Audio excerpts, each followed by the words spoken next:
All right, I don't know why the sound quality was so terrible on that last outdoor video, but hopefully the sound canceling is doing its thing this time. Reassembly went all right. There is a bit of vertical play that I cannot get out now. If I have it any tighter, it won't lock up when firing at all. And even now, if I hold it, won't do it now, of course, on camera, but I was getting occasional misfires. Maybe it finally seated itself. So yeah, I don't see any point in hammering it through the lid of the drum. I think this is actually a much more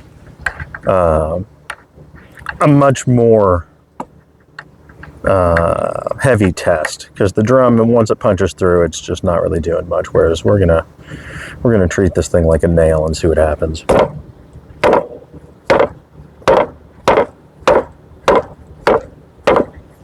All right, so we've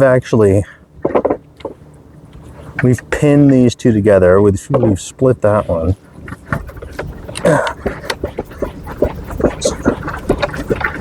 Wedge it out.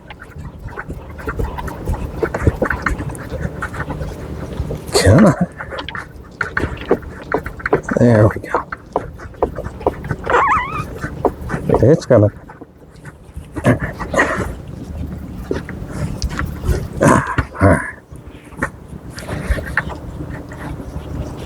Bit of vertical play still.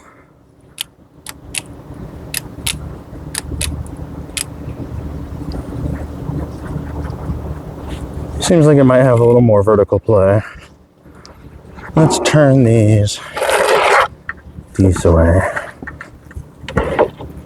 So we're going cross grain.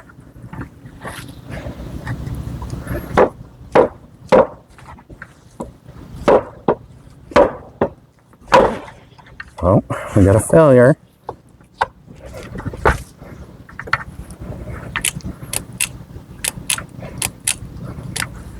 Huh. Oh, there's definitely play now. Let's try that again.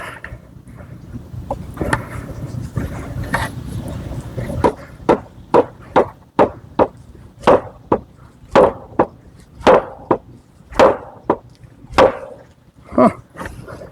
Maybe it was a fluke. Oh. Oh. Oh, we did something. Yep. Yep. All right. I'm going to try and actually pause the video this time. We'll dissect that, find out what's going on. Yay, I successfully paused. As you saw earlier, we now have a bunch of play, and oh, it doesn't even really, yeah, something is no bueno. So, crack it open. Should be pretty quick at this by now.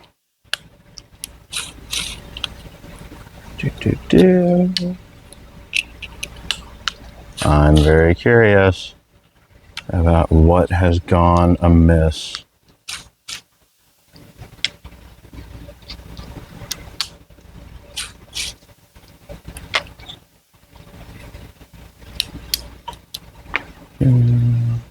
Get the T30 out. Come on. As you can tell, I did actually have everything snugged down. Alright. Survey says, what's going on in here?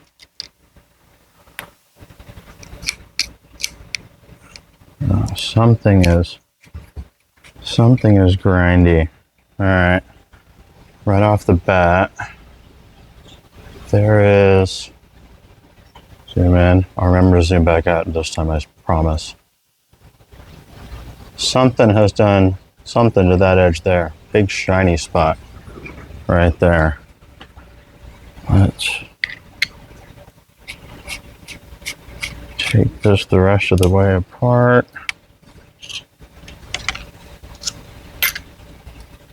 Now, we're going to have to see if I can actually get this back far enough to loosen the set screw to get the dealy bob out. The wedging cone. Oh, that is stiff. Alright. So that set screw is not as tight as I had it snug down. I had it snug down pretty damn tight.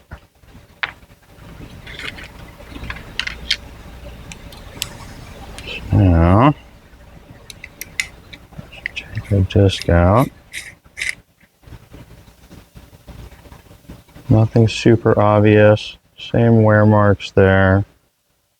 I think I see a little bit of grit. I didn't remember to zoom out. Oh, I'm sorry, guys. Rude. All right, well, we're zoomed back in where we need to be. There's definitely some grit there.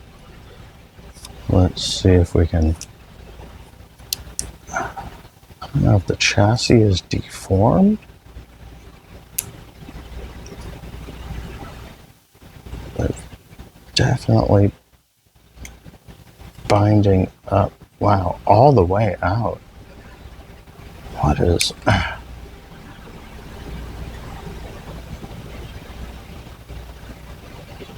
There is nothing obvious on the tang.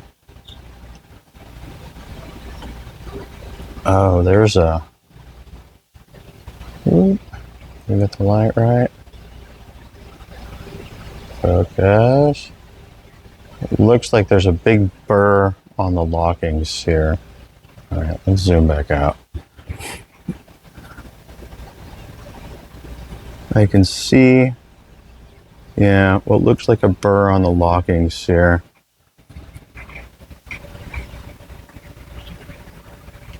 But why are you binding all the way out? Yeah, it doesn't even want to go back in now.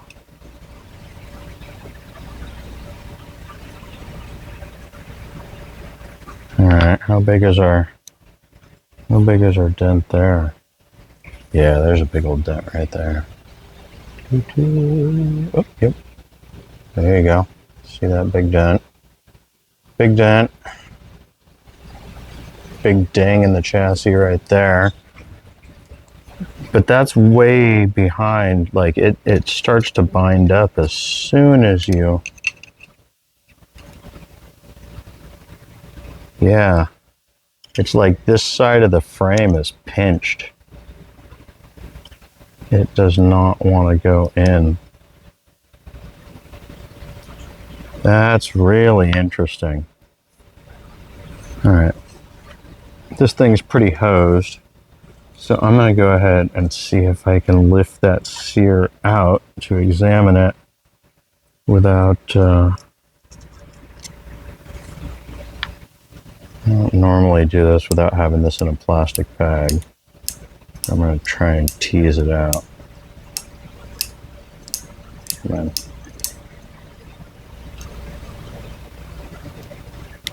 Come on. Alright, I'm going to pause the video for a second.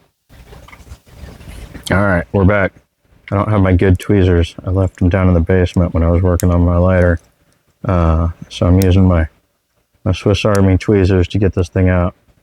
Swiss Army tweezers to the rescue. This thing does not want to. Come on. Rotate. Oh, that spring wants to jump out.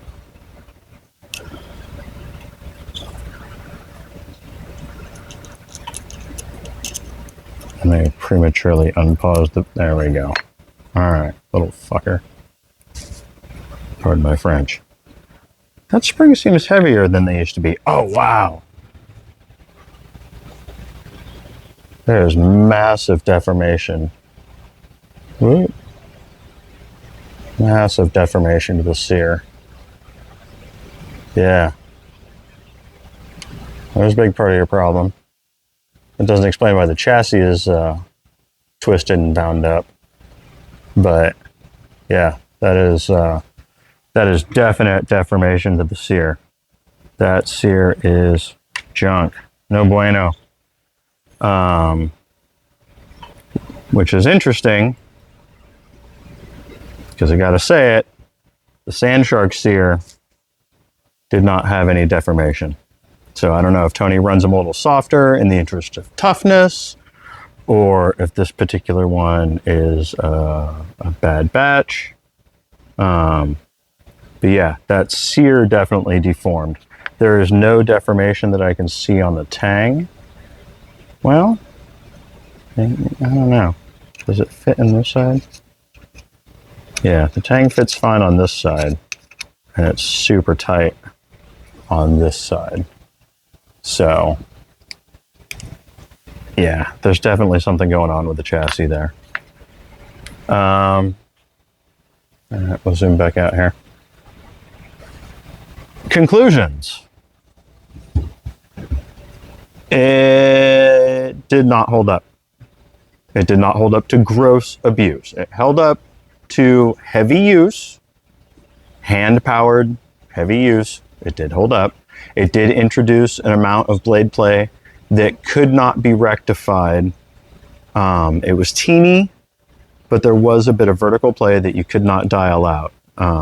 You either made it a little tighter, one notch tighter, and the thing wouldn't lock up at all when you fired it, or you backed it off one notch to where I had it, and there was just a smidge of vertical play, and it had the occasional misfire until it wore in.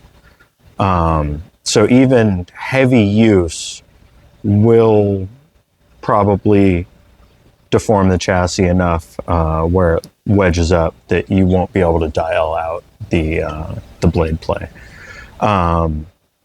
Gross abuse will obviously break it. It will deform the locking sear, and it will apparently tweak the chassis in some fashion. I wish I had a pair of calipers here so I could measure the difference on the channel here. But yeah, I don't know what more conclusions to draw. At least now we know. Well, that's really weird. Oh, no, I guess that's not so weird. I was thinking this was on the trigger side. This is on the sear side. Yeah, the sear got mashed back into this pocket here. I guess I didn't realize that the sear actually extended into the top cover. Not sure if it does that on all of the earlier generations, or if it's on these new ZBP Gen 3 models. But yeah, all right. Now we know. There's not really much point in rambling on much more. Gross abuse will break your Ultratech. Do not use it to nail boards together. That is bad. If you do heavy use, you may introduce blade play that you can't get dialed out. And there we are.